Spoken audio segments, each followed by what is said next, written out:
Hi guys, we are back again for another video. My name is Dr. Cody Dukes, and as always, if you guys will go ahead and please like this video and subscribe to this channel, it'll help me as I struggle to get noticed in the algorithm.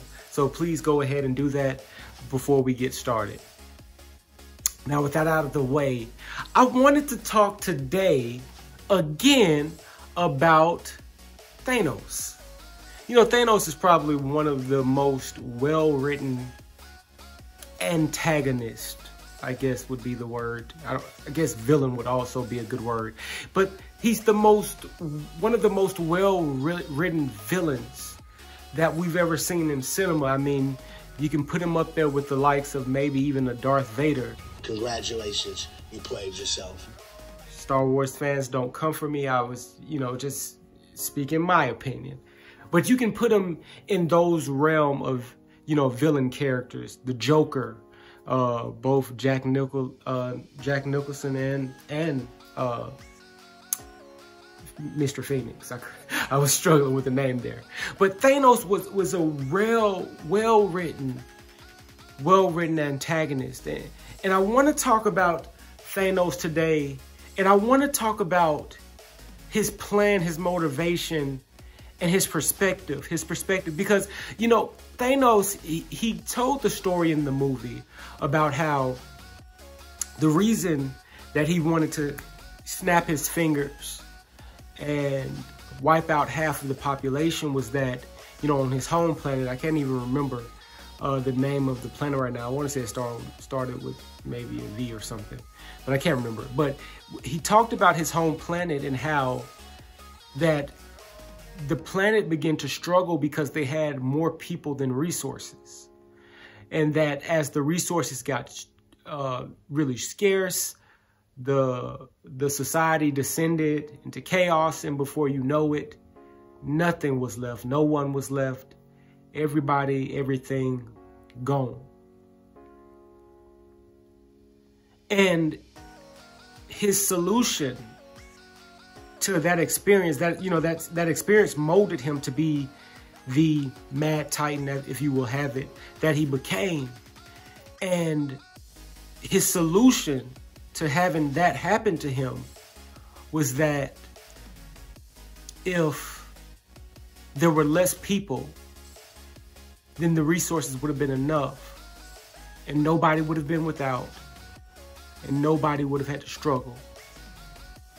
And the planet wouldn't have descended into chaos the way it did. So he embarks out on this journey to collect all of the Infinity Stones, which he does by the end of Infinity War, the movie, so that he can do this. And I just have to question Thanos and his perspective. Right? Because I don't think that Thanos' response to what he experienced was necessarily illogical. But I think what it does is that it shows the power that perspective can have. Hear me out here. Thanos' perspective of the problem of there not being enough resources to supply the people was to find the one item in the universe, or create the one item in the universe that could basically do, I'm talking about the Infinity Gauntlet, that could do whatever he wanted to do with. Once he had it, he could do whatever he wanted to do with it. And his perspective of the solution to that problem was there's too many people for the amount of resources we have. I should get rid of all the people. But if Thanos just slightly shifts his perspective, if he slightly shifts the way he views that problem, his solution can become much different and likely have much different results and make his journey a lot easier. Think about it. Thanos saw the problem as there's too many people for the resources we have. So his solution was, let's get rid of some of the people so we have enough resources. Because we have the power to do whatever we want. But what if Thanos saw the problem as there's not enough resources for the number of people we have? So since I have the power to do whatever I want, why don't I snap and make more resources than we have people? You see, if Thanos had viewed that problem in that way, with that solution thought process, it's likely that Thanos wouldn't have had the opposition he had in terms of all the people trying to stop him. In fact, it's likely that those very same people that tried to stop him, he could have convinced to help him on his journey.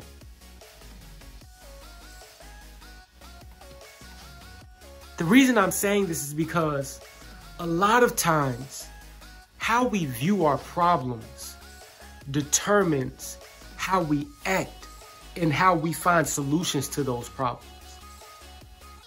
Right? You get some math homework you don't like and it's a little hard. You can view that math problem as, wow, this math problem is too hard. My teacher should have never gave it to me. I'm just not going to do it because I'm not capable. But if you just shift your perspective of the problem, wow, this math problem is really hard. It takes someone really smart to be able to figure it out. So if I figure this math problem out, then I must have gotten pretty smart. Let me ask someone for help because I want to be pretty smart. Or I want to go to graduate school, get a degree in something that's going to make me a very nice salary so that I can take care of myself and my future family. But it takes a lot of time, right? It's a lot of effort, some sleepless nights, some sacrifice. Now, I could view that problem as, wow, getting a degree is way too hard. It takes way too much time. You know what? I'll just go and get another job that maybe isn't as lucrative in terms of the pay scale, and maybe it doesn't fulfill my desires and what I feel like my purpose actually is, but it's a lot easier. But if you just shift your perspective of the problem, wow, getting a degree in that field is going to be really hard. But man, if it's going to be really hard, that means they got to pay me a lot of money for the job I'm going to have to do. Right? Like, so let me go ahead and do whatever I got to do because I'm about to make bank. You see how just shifting your perspective of the problem changes the solutions and the options you have to tackle it.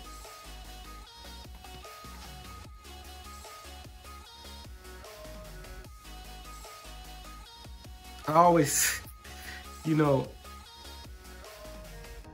always think about Kobe Bryant, right? You're talking about a guy, after Shaq had left, and he had some few tough seasons, missed the playoffs at least once, and then after that, losing in the first round, and then the dude, he gets to this one point where he just had accepted in his mind, this team, the way it's built, it's not good enough to win. It's not good enough to win. And I'm Kobe Bryant. I'm used to winning and I want to win. So what does Kobe do? Kobe says, y'all not going to get me no talent right here. Then I want to trade. And history says that they were this close. Kobe says he was really close to being a Chicago Bull. Really close.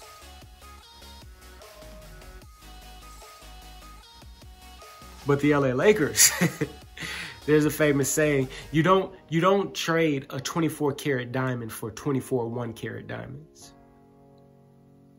The Lakers, looking at Kobe Bryant, could have said, wow, we have a disgruntled player. He's a superstar, and if he's disgruntled, it's going to reflect badly on the organization. It's going to affect the way other players want to come and play for us. He's going to probably not play well. We're going to lose more games. We should get rid of him. But the LA Lakers, they said, hold on. We have arguably the best player in the world.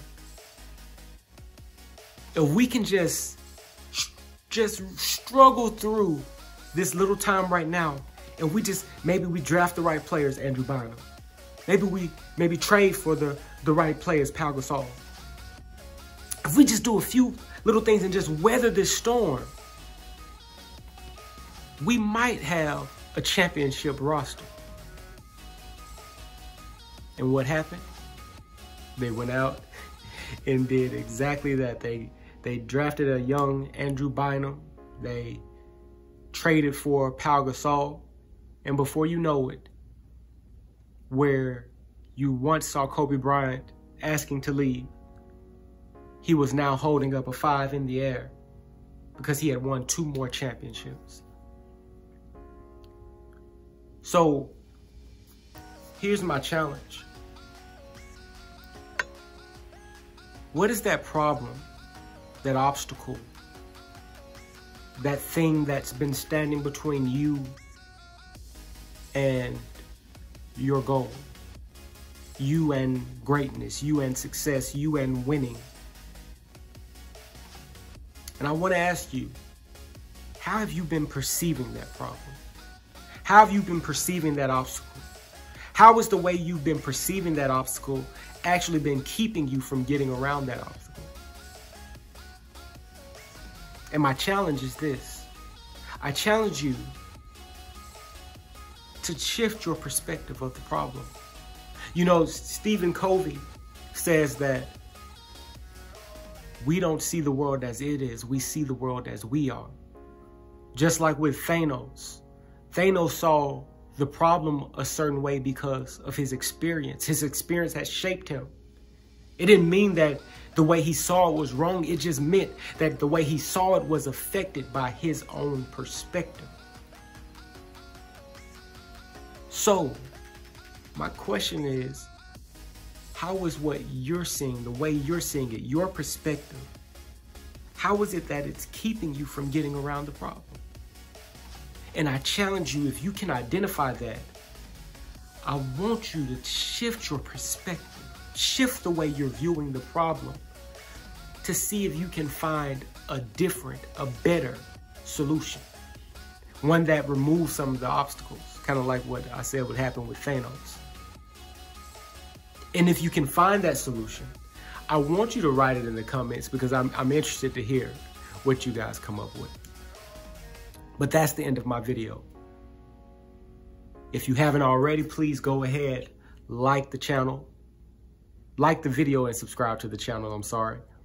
I'm posting 5 videos a week, 1 every weekday. We're doing motivational, inspirational content with a pop culture spin on it, sports, superheroes, anime, the whole gambit, just whatever I'm feeling at the time. And if you like this and if you feel like this message can help someone, I'm asking you, please share it with them. Please send it to them. And please send them my way because I have plenty more just like it. So guys, please keep coming back. I appreciate you so much. And until next time, thanks.